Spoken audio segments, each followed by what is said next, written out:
Thanks for joining me for another episode of Dearly Departed Experiences of a Young Widow. I'm Annie Lynette Taylor. I am experiencing what are called grief triggers. I learned about this from Gary Rowe in his book, Comfort for the Grieving Spouse's Heart. And as I go through the day, especially now, I am reminded of so many amazing memories with my husband. August 2nd was his birthday. He would have been 74 years young. And I say that because he was vivacious, very lively, someone that enjoyed the finer things of life and enjoyed being a part of the living. And while so many things were going on, there were stressors in life that I know he didn't care for. And we have them, we go through them. The one thing about him is that he lived life to the fullest and wanted to enjoy everything that God had created, including travel. Travel was very important to him. And so I think about traveling, I think about going places, and then it's also thinking about not experiencing those things with him, just like not experiencing his birthday the way that I used to, or that we used to. I really felt like I could get through this day. What's interesting is I normally, in the past 3 years, tried to think of something to do to plan for his birthday. Mainly because you don't want to be in this situation where it catches you off guard. But for some reason this year, it felt like it did. I had a very busy week. I was at a conference, a business conference all week, and I was planning for that. I had been planning to go to this conference, and that involved just making sure I had a lot of my eggs in a row, or they say all your eggs are not supposed to be in one basket, but your ducks in a row. That's what I was trying to say. I was making sure I had all those things together that I didn't have a chance to really plan for my husband's birthday coming around. In my last couple of podcasts, I did talk about the fact that I was feeling a little down, maybe somewhat melancholy, not happy, not totally sad, but just kind of in a space. And then I looked at the calendar and realized, okay, his birthday's coming up in a couple of weeks. That was what was going through my head. And so I thought of things I could possibly do, but then I have limitations of things that I cannot do. And those limitations are surrounded by sometimes the financial part of it. If I could take another trip, that would be great. Our anniversary, which is in December, we always would go somewhere. So again, I would plan to take a trip somewhere to honor him, because honoring the birthday or the anniversary or those special occasions, it gives you that sense of not forgetting that they existed. I believe that's what I'm starting to fear. I'm going to start forgetting him altogether. So as his birthday wrapped around, another 365 days, I realized I was sadder than I expected. And I know that we will go through those phases, but to feel sad or depressed in some way, it almost threw me, because I felt I was going in an upward or forward direction since his death. And this being literally the fourth birthday we're not, spending together, I do what I normally do. I do a tribute on Facebook with pictures and videos, because I had plenty of those. I always had videos of his birthday or our special occasions. And as I put the video together as a tribute for him to post on social media, it brought back so many memories of our time together. And not only that, it showed me just how resilient he was in the face of adversity. Some of his birthdays were actually celebrated in the hospital because he had a heart condition.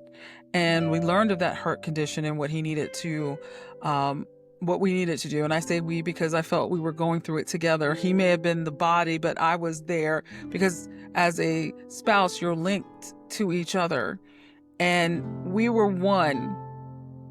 And so what he was going through, I was going through. And while I know he was feeling so many different emotions because he had never been so sick that he was hospitalized, I wanted to be there for him always. And I was in those rooms. I didn't leave. I only went home to check on our dogs, and I would make sure they're okay. But before the shift changed for the nurses in the morning, I was back at the hospital to make sure I could talk to the nurse or get a report from the nurse that just took over the next shift, so that I had an idea of how he did overnight when I wasn't there.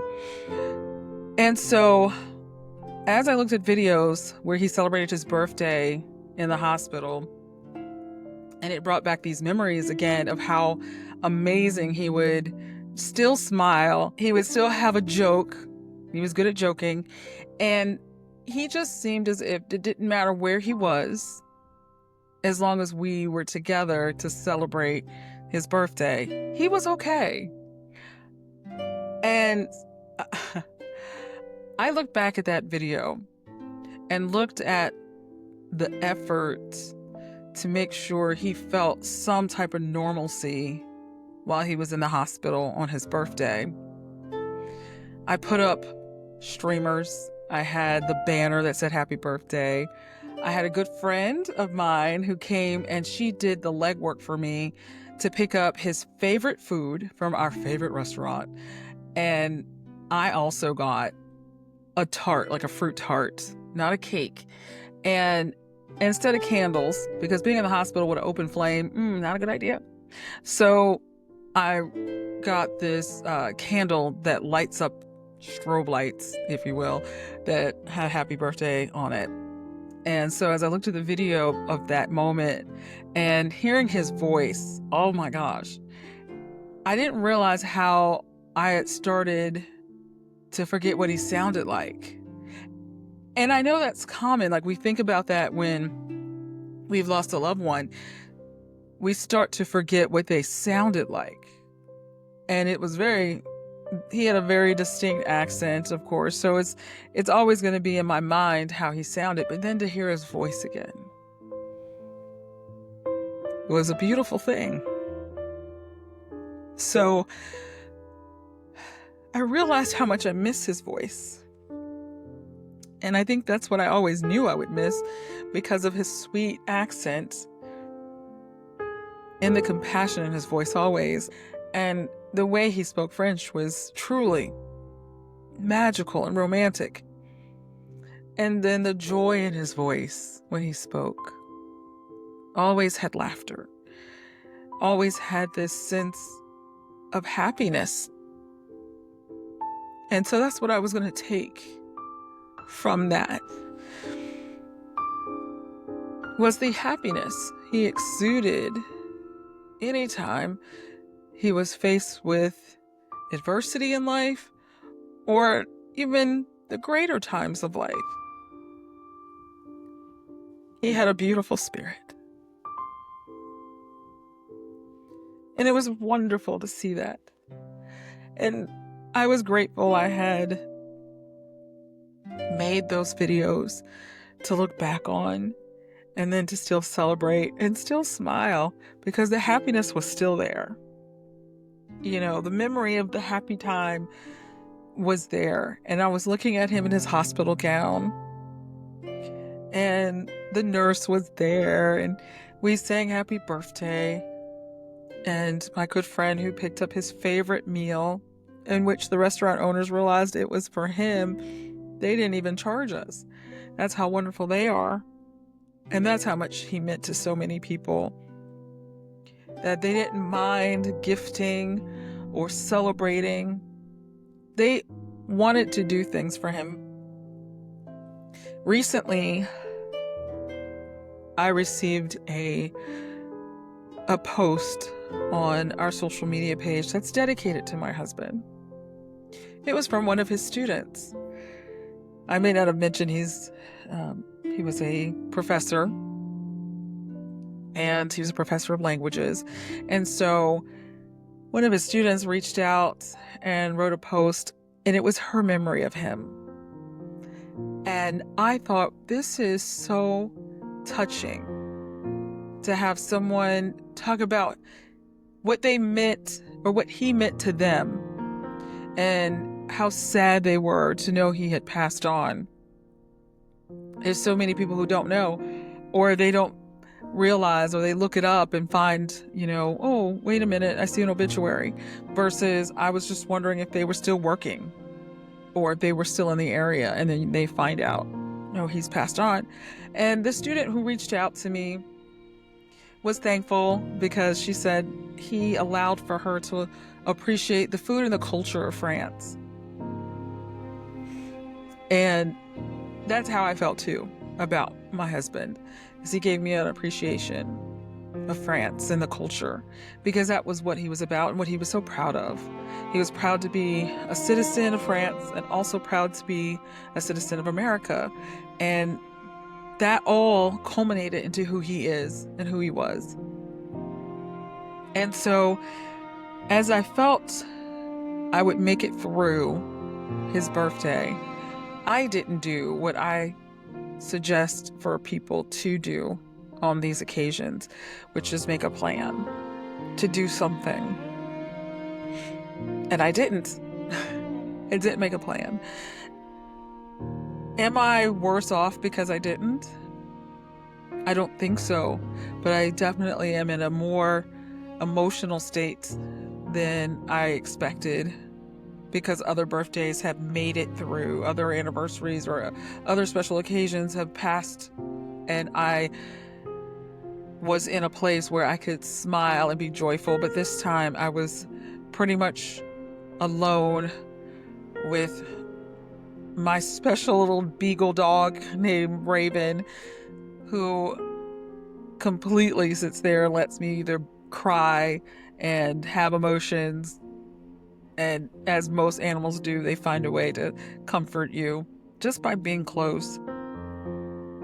But this grief trigger seemed to hit a little harder because of my lack of preparation.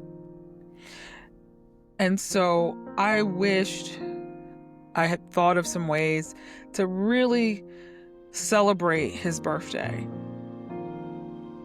My social media post just basically stated that it would be another day, another birthday that's come around where there are no cards, there's no cake, there is no celebratory glass of wine or champagne. It was just now another day. And while I also start to feel as if I'm going to forget, that's when I believe I start to hold on harder, because there's so many things I can't forget. And the videos gave me more to realize how much I don't want to forget everything. But I also realize I will have to let go and move forward as I believed I had been. Last week, I talked about the situation where losing Frederick was one thing, but then I lost a whole side of his family. And on days like this, that's when I would love to reach out and say, how are you guys? Are you all remembering? Do you remember? Is it just another day? Would it be a moment where you go, something about August 2nd? And then go, oh, wait a minute, that's my dad's birthday. I wonder if that's what they think. Or even his siblings, where they go, wait a minute, that was our brother's birthday. I sometimes wonder, but I'll never know. When the rift came between us because of the situation with the life insurance, with his second wife receiving the disbursements, and the daughters feeling as if I needed to expedite or create a closure so that he would be interned in his native land. And it was just simply the affordability at that point. We had that falling out where I was told later how his life insurance would be spent and that there would be some funds to help with getting him interned, and that never happened. And so because of that, I took 2 years, the time that would be affordable and what I felt would be a time everyone could make arrangements to go was never convenient. And so it was as if my convenience wasn't important, and they felt that their convenience wasn't considered. And that was further from the truth. I had to consider finances and convenience, and it was just never going to come together for everyone.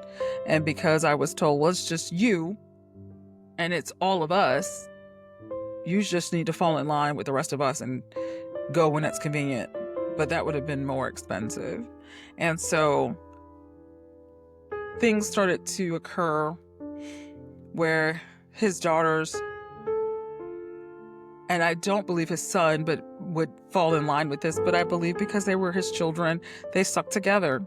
But they were not, I would say, totally in agreement, because his son wanted one thing and his daughters wanted another. His son was more understanding of my situation and was always compassionate. But the daughters wanted me to go ahead and have him interned. And because I would not do what they suggested as far as the timing, I said this is just what has to be for what it is. Because what their mother said is that they were going to receive funding from his life insurance. So they were going to be okay to get there. It was me that needed to find a way.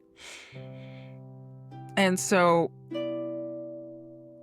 I was almost given an ultimatum, and I received legal documents that were sent to my home.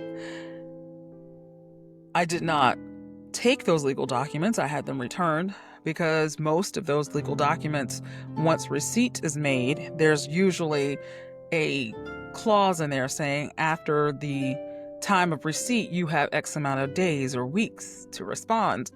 And because I know with most legal documents, that's what it would say, I refused any legal document that came to my home. And I have the right to do that. And so it was when someone was paid to stalk my house in order for me to receive these documents, instead of it coming through your regular stream of delivery, the post office or FedEx. It was now I was being served like I was a criminal of some sort, and that took me to another place. And that's when I said, I'm already making plans. I had to make these plans because the communications had broke down. And because they had broke down, I needed to move forward with going ahead to have him interned, because I wanted to do it in the spring. I wanted to do it in the fall. I did not want to go in the summer because it was the most expensive time. We had traveled to France during the summer times, many times, and it was a very huge undertaking to do that. And it was not something that I could fully afford, but could do more of a spring or fall, the off times of when most people are traveling. And that was the goal, to do that so that I could go, but at a time of the springtime, that where there was a break for the students, for college kids, where it was a holiday pretty much to travel. But that never happened for all of us. And as I invited them to go, and I said, I would love for you to be there because that is what he would definitely want. But if our communications have broken down, and now that I'm being stalked by a law firm so that I could be served papers stating that if I did not speak to them, and there were communications, we didn't verbally talk, but there were a lot of text messages, so there's a lot of back and forth there. If I did not come forward and have a conversation about how this was going to go forward, they were hoping I would be deemed unwilling to fulfill the wishes of my spouse, and that they would be the next ones to make the decisions. So, since I was pretty much served by a man who stalked my house and waited till I came home and walked up behind me calling my name, and I turn around and he's like, "And now you've been served with these legal documents," I said, "Well, you know what? In a week, I am on a plane. I will be in France." And that's exactly what happened. And in France, as I traveled, I wanted to document, and I spoke out on social media that that's where I was going. I was thankful for a great friend of mine who said, "Are you going with someone?" And I said, "No." She said, "Well, you're not going to go by yourself. You're going to go with me, and I will do what I can to make sure that I'm available." And she did. Now that's a friend. And she went on this journey with me. 2 women going to France, one who does not speak French well, that's me, and for her never being in Europe ever. It was a journey. And I went overseas with my husband's remains in a TSA approved box with his urn separate because they needed to x-ray the box. They would want to respectfully do so without opening it or testing it to see if it was an illegal substance. And with the paperwork in hand from the funeral home to state that those were definitely his remains, and the container they could go through at every point of the journey was emotional. And because most of us may not have to do what was necessary in this means, like going overseas with someone's remains or sending them, I was his personal custodian of them. He traveled with me on our last trip to France. That was emotional in so many ways. And while I mentioned I would show his services on social media, and the timing being that it was a 6-hour difference, that meant his service being at noon would be a 6 a.m. service for those here and anyone else who wanted to see it. It was sad to me that his children took that moment to vilify who I was and to say that this was just a show for me, that this wasn't a show for his legacy. And then social media friends of theirs decided to chime in like anyone would to support their friend. But it made it seem as if I had stolen the ashes and I escaped out of this country without them, without telling them, to make the whole situation cruel and unusual for them. But what about me? His wife, who was not his ex-wife, like their mother. I was not an estranged wife. We were very much husband and wife. And for some reason, it was as if it didn't matter. And I had no right to do anything for my spouse. And that to me was the hardest thing that I had to deal with.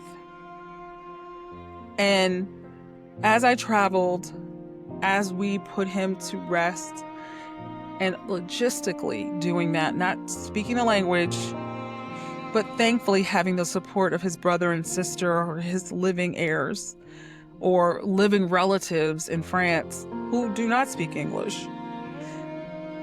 They were so kind to help me and get their brother back home. And they said we would wish we could be there, but we know we can't. We can't travel. And so we look forward to a time to go back and know that he's there and remember him.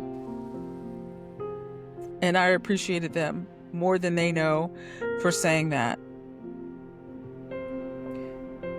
And while I was so heartbroken by how his children, his daughters specifically, made me out to be a cruel individual which is the furthest from the truth, as if I would not invite them, and had many invitations to invite them to the closure and the interment of their father.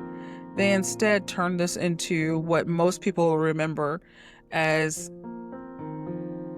a disagreement between family members, as if we did not get along ever during their time that their father was alive.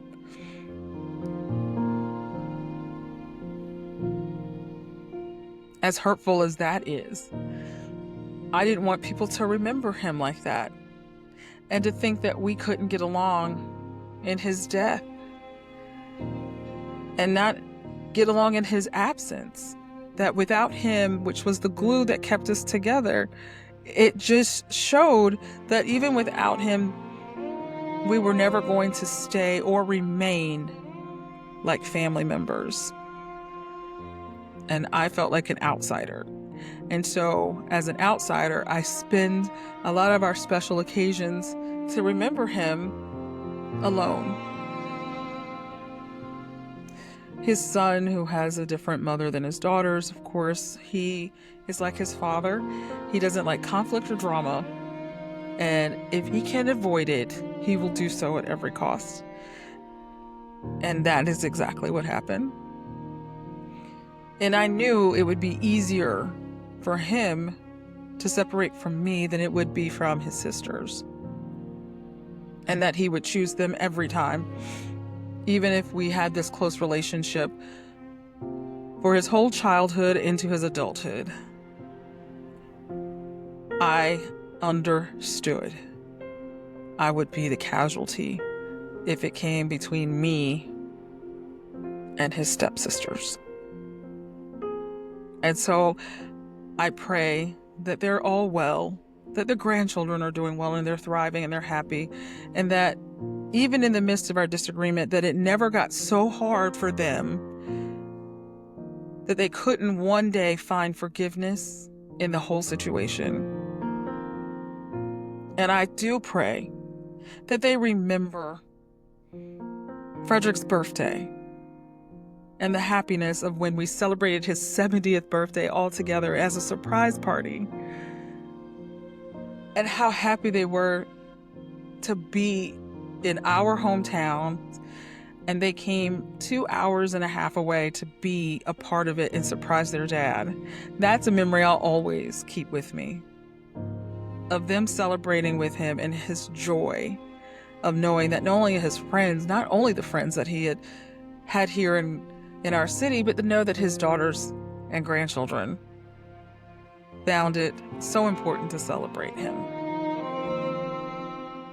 And that was his last birthday on this earth, was that celebration with his whole family. And I remember how happy, and I remember how he couldn't believe I pulled it off without him knowing, especially since he talks to his children. And he was just so elated by that moment. And then the stark contrast between that last birthday and how I was treated on the last moments we all could have honored him for his burial is heartbreaking. And so all of those things come to mind, wrapped up in what is his birthday, another one passing, another one without him here to celebrate, leaving me to remember the good times. It makes me also remember the beginning of how I know he would want me to move forward. And that started and has begun because when I was making my 9-hour plus trip across the Atlantic to Europe and getting off of that plane to get on another plane to fly 2 hours to then have to rent a car and drive an hour to get to his final resting place. In those times where social media was buzzing with the negativity in my departure and decision to leave, and have him in turn, without his family, confirming they would come with me. I can't tell you how I hoped that that day I would see them just drive up and be there for it. And if it was too hard for them to be around me, I'd made plans to not be there. That we would have our private time, so each of us could be at his final resting spot. They never showed up. And instead, they showed out on social media. And a good friend of mine, who had been a friend for more than 28, 29 years, going on 30, a friend who, when I needed him, would come out of nowhere, did just that for me on social media and spoke up on my behalf, knowing what I had been through, because we had talked about it. And because he knew my husband and he knew our relationship, it was easy for him to speak on it as an expert. My family didn't have to say anything because he said it all so eloquently and with so much common sense that even one of the daughters reached out to me after and apologized to me personally. The apology never came socially, where all the vilification came, where all the vitriol came, where all of that was on social media. But they didn't know, those people didn't know that I received an apology, and actually wanted to befriend him because they realized how much great sense he made. And that was a moment that I realized how much this dear friend of mine meant to me. And that became the beginning of something new, and an opportunity I didn't know would open a new door for how my life would start to move. And I can't begin to express how grateful I feel to have him in my life, but I do plan to talk about it. But for now, thank you for joining me for this episode of Dearly Departed: Experiences of a Young Widow. I pray that all things go well for you, those that are grieving, those who have a broken heart over the loss of their spouse.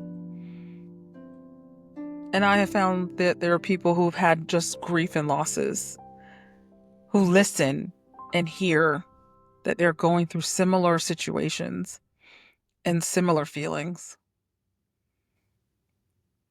So I just pray that you can also find peace among the chaos and know that God is always there in support of you and protecting you on your behalf.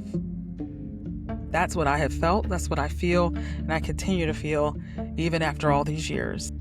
I also realize journaling has saved me for so many years, to allow for me to get through these difficult moments.